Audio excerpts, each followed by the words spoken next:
Respon terhadap dakwah Nabi Muhammad SAW di Madinah.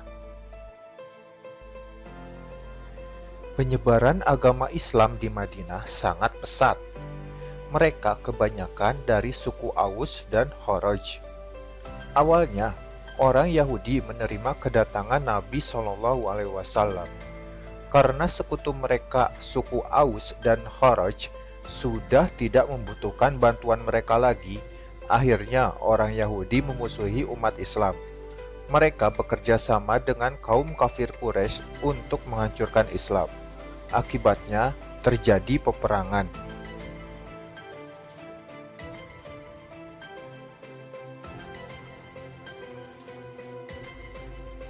Perang Badar. Perang Badar terjadi di Lembah Badar pada tahun 624 Masehi. Sebab terjadinya Perang Badar, ketegangan setelah terjadi tukar-menukar tawanan. Permintaan Abu Sofyan kepada penduduk Mekah untuk melindungi kafilah yang sedang dalam perjalanannya pulang dari Syria. Permintaan itu ditanggapi oleh penduduk Mekah dengan penafsiran bahwa kafilah mereka dicegat oleh umat Islam. Berita tentang pencegatan umat Islam terhadap kafilah Abu Sofyan diterima oleh Abu Jahal. Lalu dia naik pitam dan mengirim pasukannya sejumlah sekitar 900 sampai 1000 orang. Di Lembah Badar, tepatnya pada tanggal 17 Ramadan 2 Hijriah atau 17 Maret 624 Masehi, peperangan terjadi antara pasukan kafir Quraisy dan umat Islam. Umat Islam berjumlah 313 orang berhasil memenangkan peperangan. Abu Jahal bersama 70 orang pasukan Mekah terbunuh. Sementara pasukan Islam 14 orang mati syahid.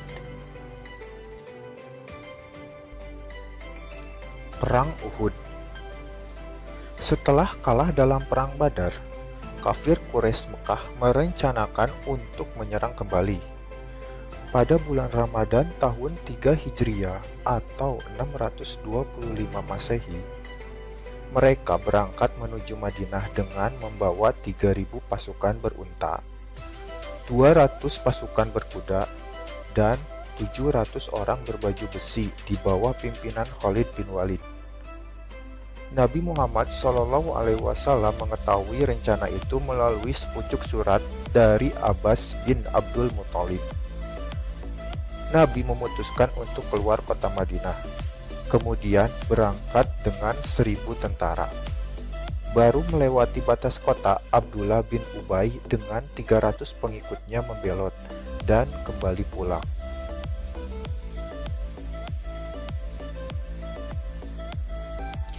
Nabi Muhammad SAW dan pasukannya tiba di Bukit Uhud, menyusun strategi perang.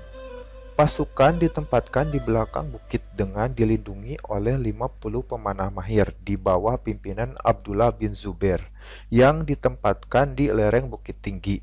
Ditugaskan untuk membendung pasukan berkuda kafir Quraisy dan tidak meninggalkan tempat dengan alasan apapun.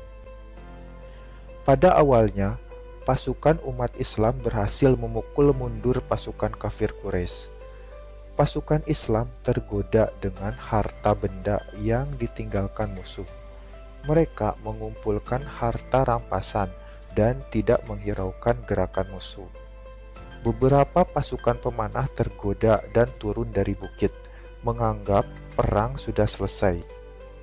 Hanya sedikit pasukan pemanah yang bertahan di bukit. Melihat kondisi tersebut, Khalid bin Walid berputar haluan dan menyerang kembali. Pasukan kafir Quraisy berhasil melumpuhkan pasukan pemanah Islam. Satu persatu, pasukan Islam berguguran. Nabi SAW mendapat luka berat. Umat Islam terselamatkan dengan berita terbunuhnya Nabi dan perang pun selesai. Dalam perang Uhud, tentara Quraisy terbunuh 25 orang, sementara pasukan Muslim 70 orang syuhada, di antaranya paman Nabi Shallallahu Alaihi Wasallam Hamzah bin Abdul Muthalib dan Mus'ab bin Umar. Perang Khandaq. Perang Khandaq atau Perang Ahzab terjadi tahun 5 Hijriah atau 627 Masehi. Yahudi Bani Nazir bergabung dengan pasukan Quraisy Mekah yang terdiri dari kurang lebih 10.000 pasukan yang dipimpin oleh Abu Sufyan. Mereka bergerak menuju Madinah. Salman Al-Farisi mengusulkan agar dibangunkan parit besar mengitari perbatasan kota Madinah sebagai pertahanan kota. Semua umat Islam termasuk Nabi Shallallahu Alaihi Wasallam bekerja sama menggali parit besar. Pasukan kafir Quraisy dan sekutunya gagal menerobos pertahanan umat Islam. Serangan dan pengepukan berjalan berhari-hari, tapi selalu gagal. Hingga akhirnya tenda-tenda mereka roboh dengan angin beserta badai pasir. Pasukan kafir Quraisy membubarkan sekutunya dan kembali ke tempat masing-masing.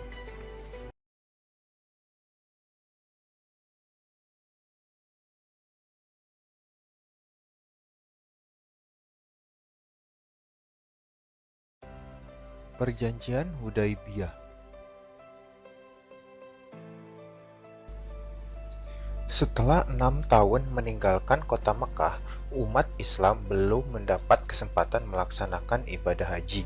Nabi Muhammad SAW menyadari keinginan para pengikutnya, namun kaum kafir Quraisy masih menolak umat Islam masuk ke Mekah.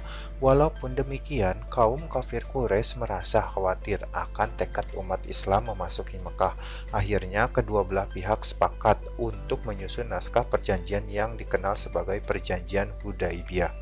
Isi perjanjian tersebut adalah kedua belah pihak sepakat mengadakan gencatan senjata selama 10 tahun. Setiap orang diberi kebebasan bergabung dan mengadakan perjanjian dengan Muhammad atau dengan kaum kafir Quraisy. Setiap orang Quraisy yang menyeberang kepada Muhammad tanpa seizin walinya harus dikembalikan. Sedangkan pengikut Muhammad bergabung dengan Quraisy tidak dikembalikan. Pada tahun ini, Muhammad harus kembali ke Madinah. Pada tahun berikutnya, mereka diizinkan menjalankan ibadah haji dengan syarat menetap selama 3 hari di Mekah dan tanpa membawa senjata.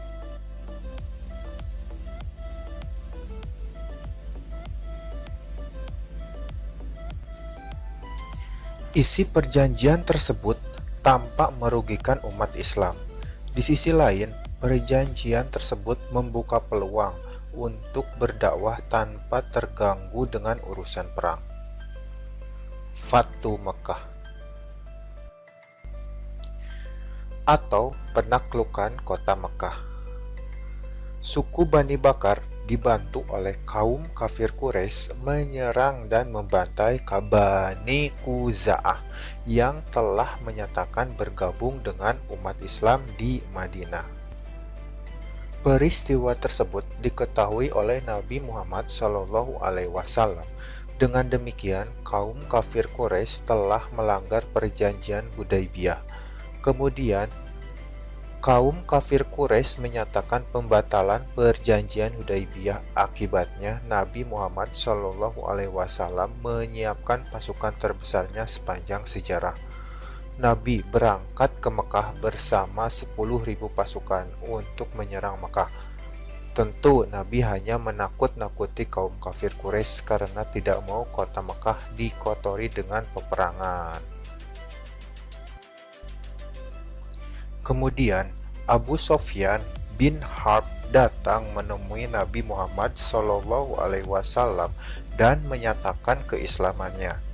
Setelah itu, Nabi memberikan kepercayaan kepada Abu Sofyan sebagai perantara kaum Quraisy.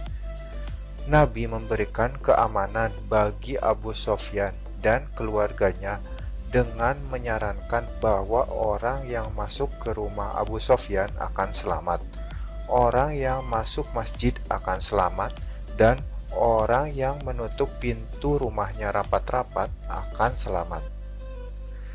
Tepat pada tanggal 1 Januari 630 Masehi, kota Mekah dapat dikuasai Nabi Muhammad SAW dan umat Islam. Nabi Muhammad SAW langsung menuju Ka'bah dan tawaf. Setelah itu menghancurkan 360 berhala yang mengelilingi Ka'bah. Sejak saat itu, masyarakat Mekah berbondong-bondong masuk Islam.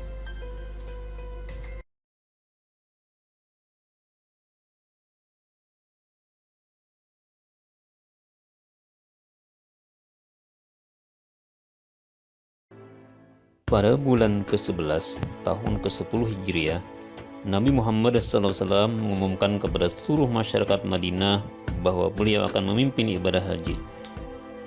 Berita tersebut juga dikirim kepada seluruh suku yang berdiam di wilayah Jazirah Arabia. Pada tanggal 25 Zulqaidah atau 23 Februari 630 Masehi, Rasulullah SAW meninggalkan Madinah. Sekitar 100.000 jamaah turut menunaikan ibadah haji.